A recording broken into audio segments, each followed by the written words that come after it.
ఆ సభలో దశరథుడు తన సభలో వారిని ఉద్దేశించి ఇలా అన్నాడు. మహాజనులారా, పూజ్యులారా, మా పూర్వీకులంతా ప్రజలను తమ సొంత బిడ్డల్లా చూసుకొని పరిపాలించారు. ఇక్ష్వాకుల రాజవంశంలో జన్మించిన నేను కూడా వారి దారిని అనుసరించాను. లోక కళ్యాణాన్నే వాంఛిస్తూ వచ్చాను. ఈ విధంగా కొన్ని వేల సంవత్సరాలు గడిచిపోయాయి. ఫలితంగా నా శరీరం అంతా పండి వడిలిపోయింది. ఇట్లాగే ఇంకా ఎక్కువ కాలం పరిపాలించలేను. నా శరీరం విశ్రాంతిని కోరుకుంటుంది. నా కుమారుడు రాముడు దేవేంద్రునితో పోల్చదగిన పరాక్రమవంతుడు, శత్రుభయంకరుడు, సకల గుణాభిరాముడు. నా రాముడు కూడా నా పోలికలని పుణికిపుచ్చుకున్నాడు. పుష్యమి నక్షత్రంలో కూడిన చంద్రునిలా చల్లగా ప్రకాశిస్తూ ఉంటాడు. ధర్మరక్షకులలో శ్రేష్ఠుడు. అటువంటి రామునికి రాజ్యాభిషేకం చేయాలని అనుకుంటున్నాను. అతడు 3 లోకాలను మెప్పించగల సమర్థుడు, యోగ్యుడు అని అనుకుంటున్నాను. నీ రాజ్యభారాన్ని రాముని భుజస్కంధాల మీద ఉంచినట్లయితే లోక అభివృద్ధి జరుగుతుంది. ఏ విధమైన కొరత లేకుండా నేను విశ్రాంతి తీసుకోగలను. ఈ విషయాన్ని అన్ని కోణాల నుంచి బాగా ఆలోచించి ఈ నిర్ణయం తీసుకున్నాను. ఇది మంచి ఆలోచనే అని, ఇందువలన ప్రజలు సుఖపడతారని మీరు కూడా భావిస్తే, నేను ఇలా చేయడం సముచితమేనని మీరు కూడా భావిస్తే ఈ పని చేస్తాను.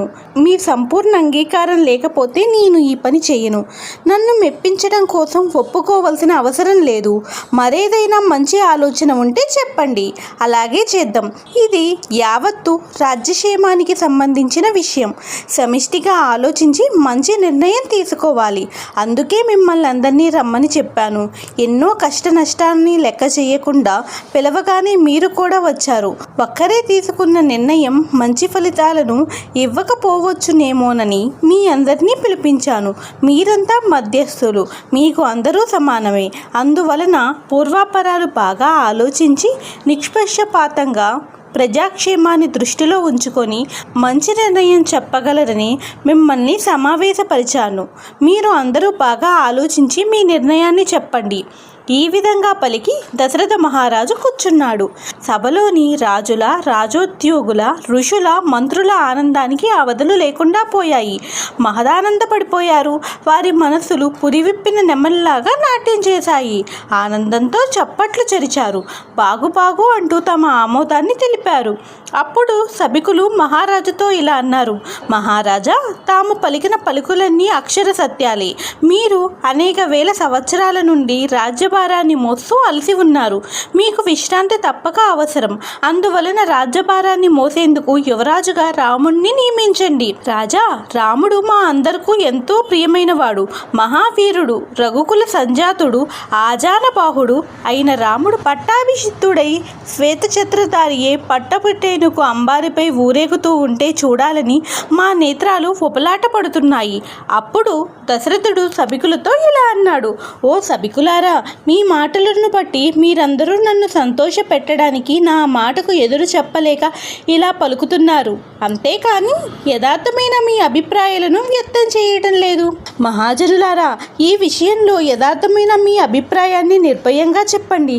నేను ధర్మానుసారంగా ఇన్ని వేల సంవత్సరాలు రాజ్యపాలన చేసిన విషయం మీరు ఎరుగుదురు. మీరు యథార్థమైన మీ అభిప్రాయాన్ని తెలుపడం లేదని సందేహిస్తున్నాను. కనుక మీరందరూ రాముడే యువరాజు కావాలని ఎందుకు కోరుకుంటున్నారు? నిర్భయంగా తెలపండి. అప్పుడు సభికులు దశరథ మహారాజుతో ఇలా అన్నాడు. రాజా, నీ కుమారుడైన రామునిలో అనేక కళ్యాణ గుణాలున్నాయి. రాజా, రాముడు బుద్ధిమంతుడు, సద్గుణాలలో దేవతలతో సమానుడు. రాముడు అందరికీ ఇష్టమైనవాడు. రాజా, దివ్యమైన దేవేంద్రునితో సమానుడు. ఇక్ష్వాకు వంశ రాజులందరిలోనూ బలవంతుడు. ధర్మం పట్ల, సత్యం పట్ల ఆసక్తి గల రాముడు ప్రజలకు సర్వ సంపదలను చేకూర్చగల సమర్థుడు. రాముని గుణాలనేమని వర్ణించగలం? అతడు పరాక్రమంలో దేవేంద్రుణ్ణి మించినవాడు, బుద్ధి బలంలో బృహస్పతిని మించినవాడు, జనులకు ఆహ్లాదాన్ని ఇవ్వడంలో చంద్రునితో పోల్పదగినవాడు. రాజా, రాముడు ధర్మాలన్నీ తెలిసినవాడు, సత్యసంధుడు, అసూయ లేనివాడు, భూదేవి వంటి సహనం కలవాడు, దుఃఖీతులను, అపాక్యులను సదా వెన్నంటే ఉంటూ కాపాడుతాడు, జితేంద్రియుడు. రాముడు సుకుమారుడు, మంగళకరమైన వాడు, ప్రియమైన పలుకుల్నే పలుకుతాడు. ధర్మపరాయణులైన వృద్ధులను, బ్రాహ్మణులను కీర్తిస్తూ తన యశస్సును, తేజస్సును పెంపొందించుకుంటున్నాడు. రాజా, అస్త్రవిద్యలో రాముడు దేవతలను, విద్యలను రాక్షసులను కూడా మించిపోయాడు.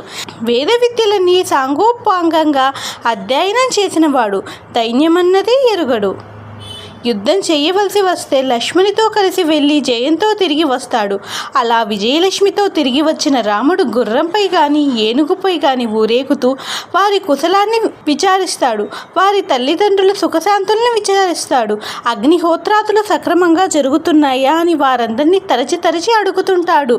అలా విచారిస్తున్న రాముణ్ణి జనులందరూ జయ జయధ్వానాలతో ముంచెత్తుతారు. రాజా, మా కొరకు నియోగించబడిన రాజోద్యోగుల నుండి సేవలు అందుచున్నాయా అని మమ్మల్ని ప్రశ్నిస్తూ రాముడు ప్రజల కష్ట సుఖాలన్నిటిలోనూ పాలు పంచుకుంటూ వారిలో ఒకడే సంచరిస్తాడు.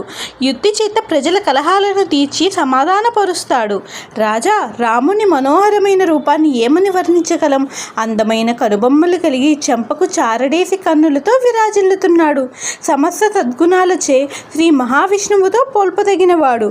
మెలకువ కలిగి ప్రజలను పాలించగలిగిన సమర్థుడు. ఇంద్రియాలను జయించిన వాడవడం చే చెడు మార్గాల జోలికి పోడు. ఆగ్రహం వచ్చిన అనుగ్రహం కలిగిన ఎదుటివాడి ఫలాన్ని పొందకుండా తప్పించుకోలేడు. ప్రాణాలు తీయవలసి వస్తే అటువంటి వాడి ప్రాణాలను హరించే తీరుతాడు. ప్రజలకు సుఖశాంతుల్ని కలిగిస్తూ సూర్య భగవానుని వల్లే ప్రకాశిస్తూ ఉంటాడు.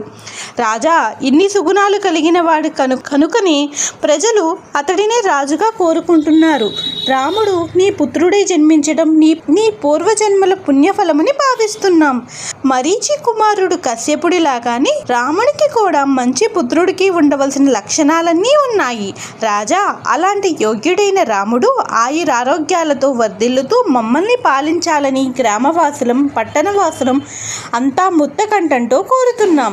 స్త్రీలు పురుషులు చిన్న పెద్ద అన్న తేడా లేకుండా రాముని కొరకే ముప్పూటల భగవంతుణ్ణి ప్రార్థిస్తున్నాం. ఓ రాజశ్రేష్ఠుడా, దశరథ మహారాజా, అటువంటి రాముడిని యువరాజుగా పట్టాభిషిక్తుణ్ణి చేసి ప్రజల కోరికను తీర్చు. ఉత్తమ గుణాలు గల రాముణ్ణి మా క్షేమం కోరి త్వరగా యువరాజును చెయ్యి అని చెప్పి కోరారు.